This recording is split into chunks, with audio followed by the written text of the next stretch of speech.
least I know that a lot of other reviewers are not gonna stop complaining about this, seeing that if there's one thing many people hate is assholes. Do I like this situation? Yeah, I do, but it still doesn't answer the question: is she meant to die, or will she now live? That's the thing. But at least finally Elaine also grew wings.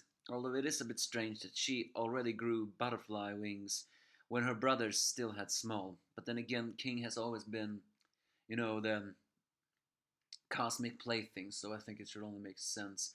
Or maybe it was Elaine's more emotionality that made those wings glow.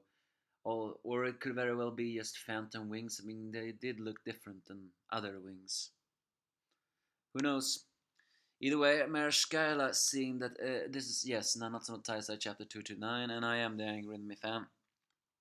As Marashkaila sees that the goddess Elizabeth has shown herself, she decides to retreat from taunting Meliodas in order in order to kill Elizabeth herself, even though she knows she will die, which of course sends Meliodas into a very deep fury.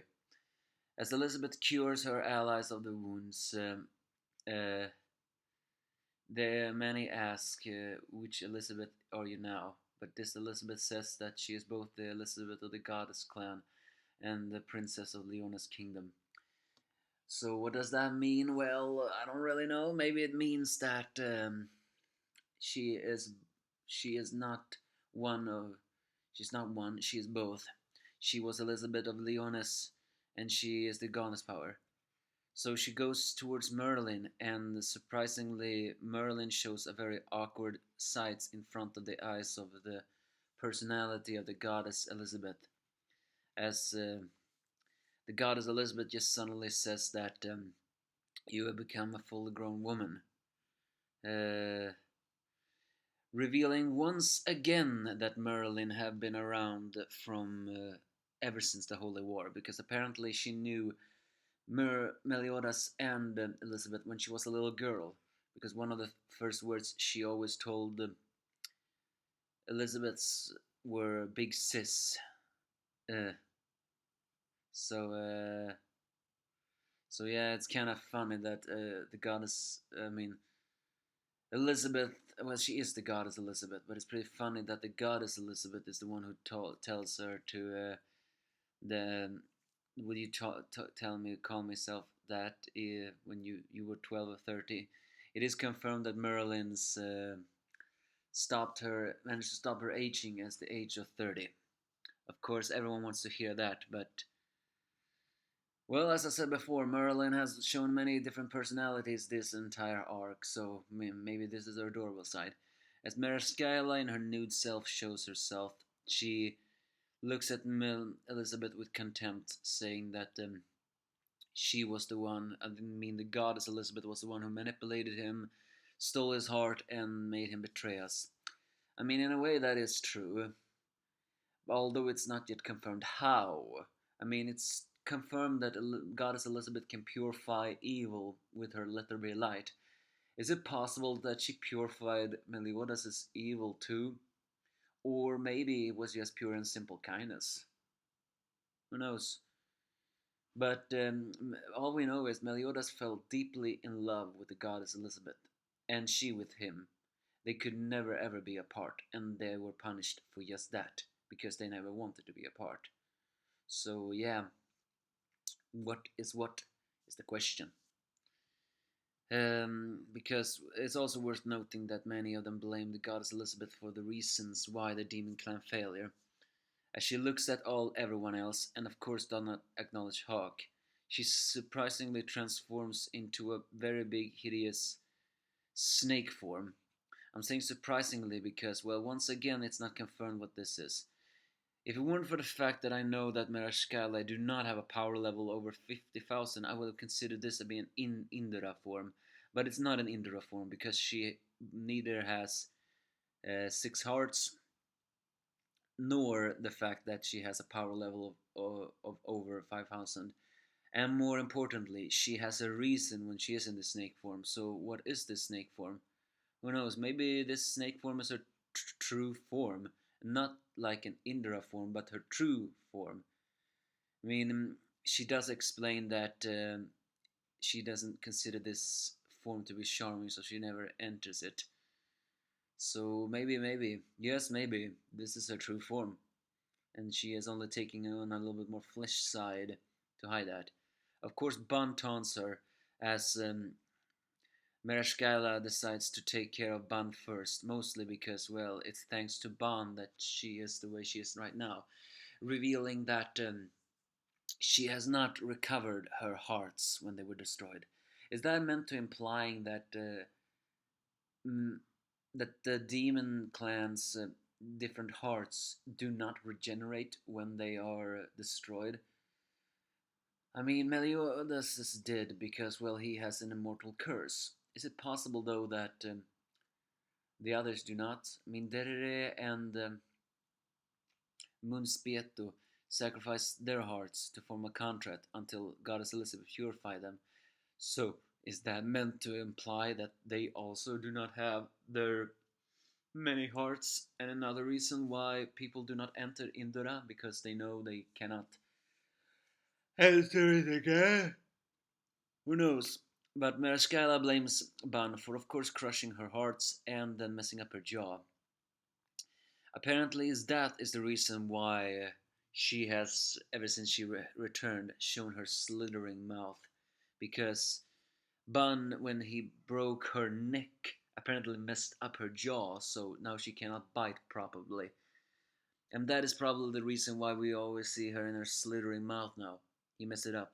So Merskala plans on devouring Bun into the stomach, but seeing that Bun is immortal, he will not die, but he still will not live, because, well, he will be in her digested fluid forever and ever and ever, because, well, he is immortal. Elaine tries to save Bun, but cannot. But being determined to save Bun, she channels as much power as she can and manage to increase her speed and save Ban. And so comes the biggest surprise as her power level increases to 21,050. Elizabeth calls this the one feelings for a loved one turns to strength and changed her form, which is probably one thing that reviewers definitely will not like because they're gonna say, oh, the power of feelings again. Well, I say, screw you. Power of feelings is the only way for people to get stronger.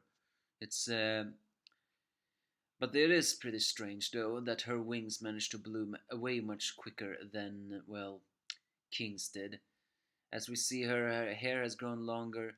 She even looks a little bit more like a woman now, with slight pointy ears and a bit dimmy but big butterfly wings.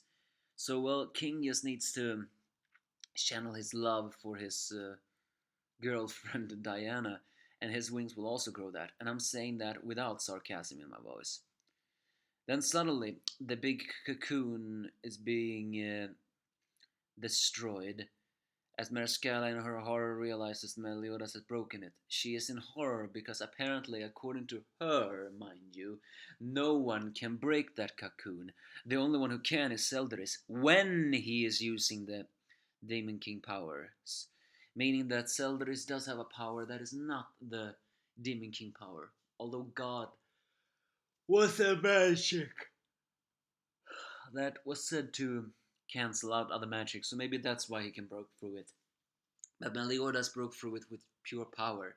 I guess this is once again another proof on why Meliodas was called the demon that was closest to the throne of the Demon King, or the successor, the demon who was the closest to being the successor of the Demon King, if he can break free out of this cocoon. But he has lost all reason, although we do not see it, but it seems like his evil aura is seeping out immediately.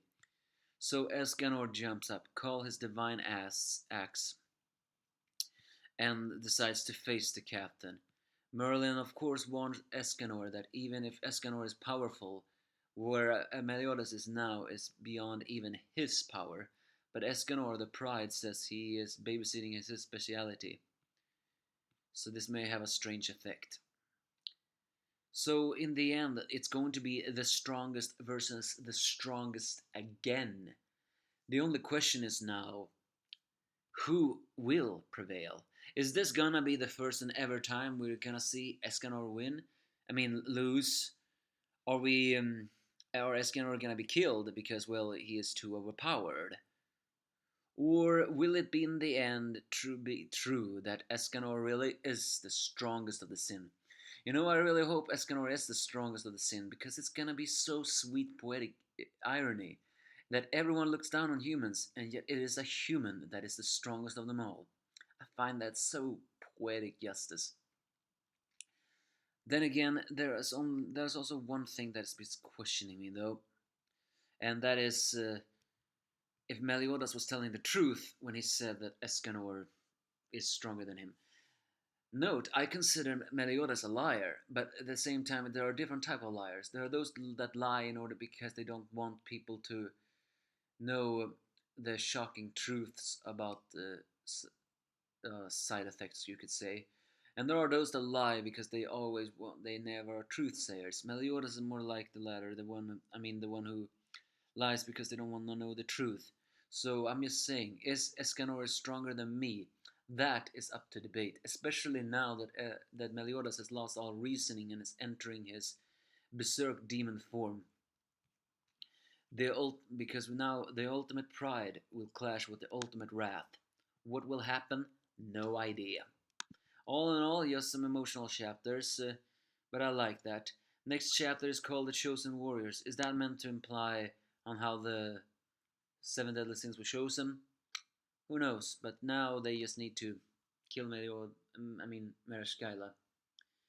But also, the only thing I do not like is this does not confirm if Elaine really will stick around. I mean, I always hoped she will grow wings. I just didn't expect her to grow wings faster than her brother. Now all they need to do is she gonna stick around, even if Marascala gets killed? Give me your thoughts if you have any.